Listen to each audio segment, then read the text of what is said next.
Shabbat Shalom. Call halal Yahweh Bashim El Shai, Bahashim Rakak Wadash.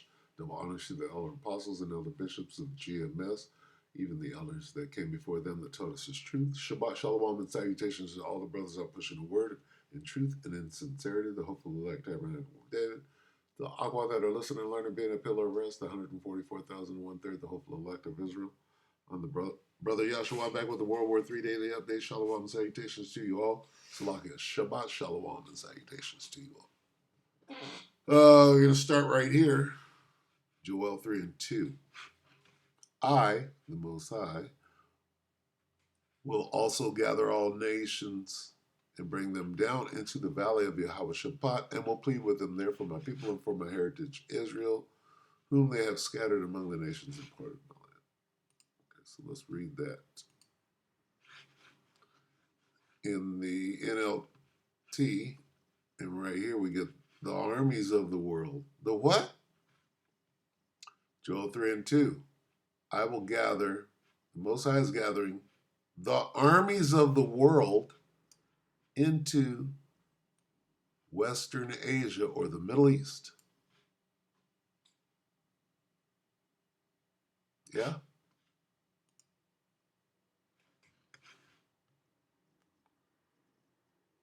See what he has to say about the Middle East. This is Marfugal News 9 hours ago. I am more afraid of peace.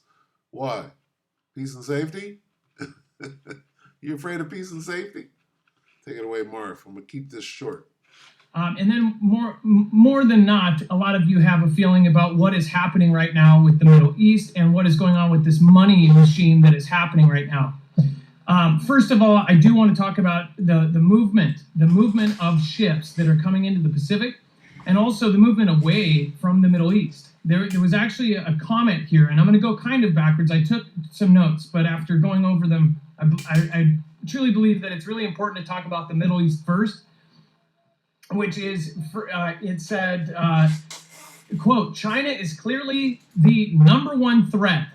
This was Sadler. All right, so we're going down the list. Sounds like World War III. We start with China, which is the Southeast or South China Sea with Taiwan. An official, and it said, adding that the administration of U.S. President JB is in a place where they feel like they can move away from the Middle East. Yeah, right. Of course, following the latest round of Iranian missile attacks against Israel and Israel's retaliatory strikes.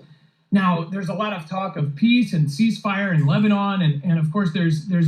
We just read where the Most High is gathering the armies of the world into the Middle East. So any attempt to do otherwise is ill-fated, right? Will come to naught. These different events happening.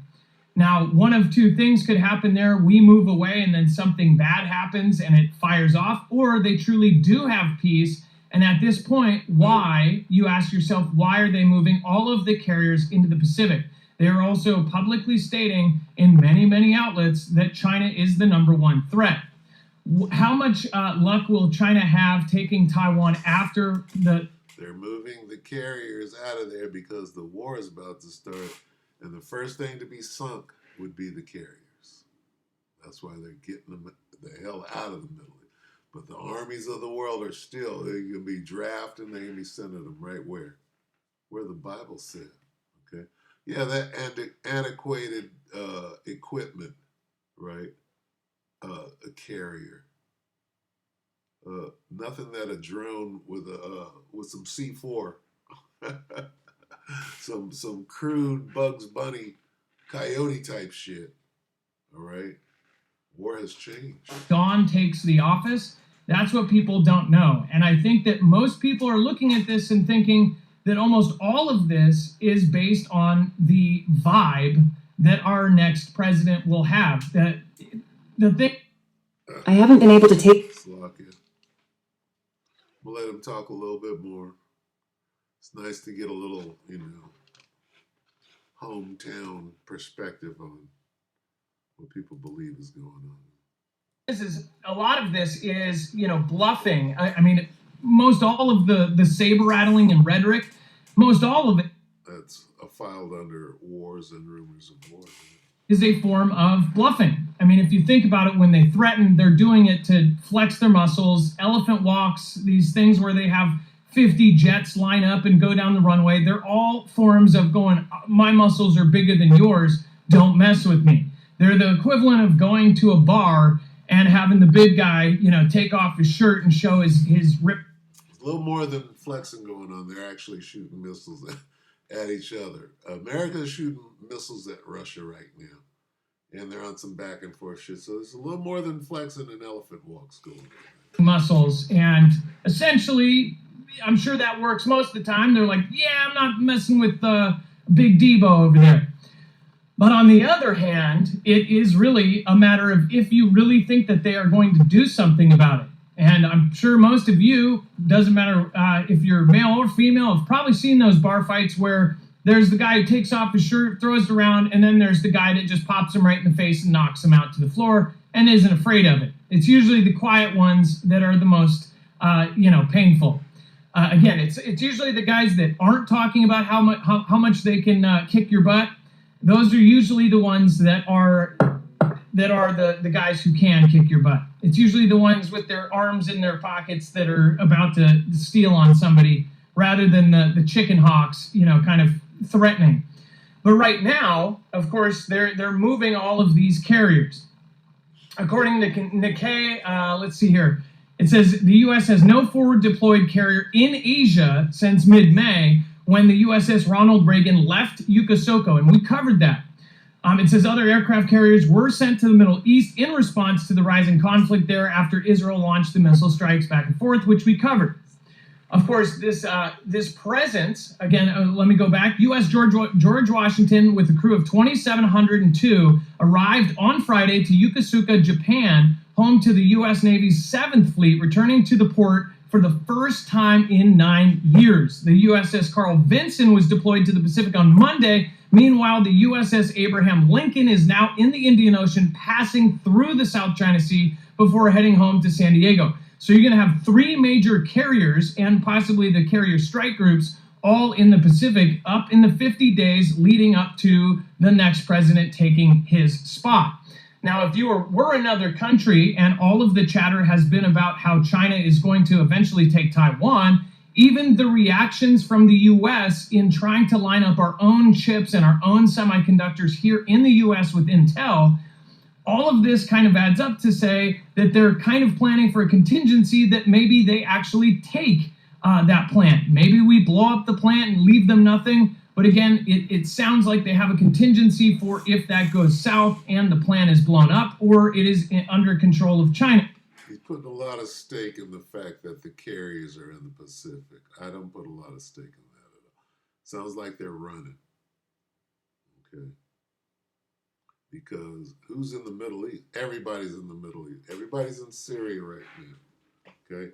And when I say everybody, everybody's there. Russia's there. And Russia owes America what? A bloody nose. Don't they? How would they accomplish that? By giving the Houthis the proper ammunition to take one of them carriers down. That's or that Russia could do it legally. If they wanted to, they could do it themselves, openly, after America is openly firing missiles into Russia. Okay?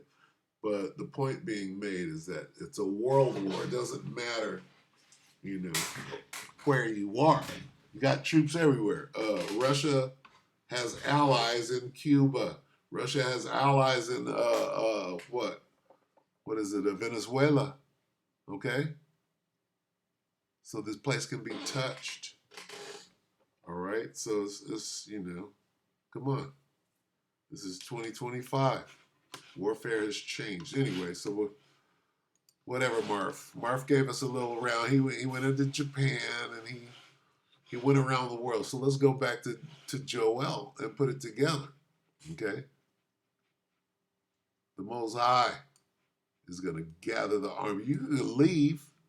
You can go fight in another theater, but everybody's going to wind up where? In the Middle East for that last battle. The Battle of Armageddon takes place where? Okay. Armageddon won.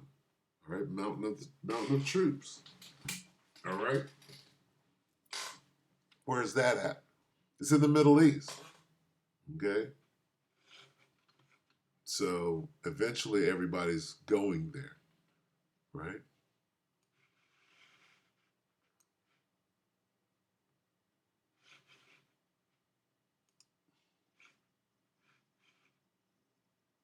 Joel 3 and 9, proclaiming ye this among the Gentiles, prepare war, wake up the mighty men, let all the men of war draw near, let them come up, beat your plowshares into swords and your pruning hooks into spears, let the weak say I am strong.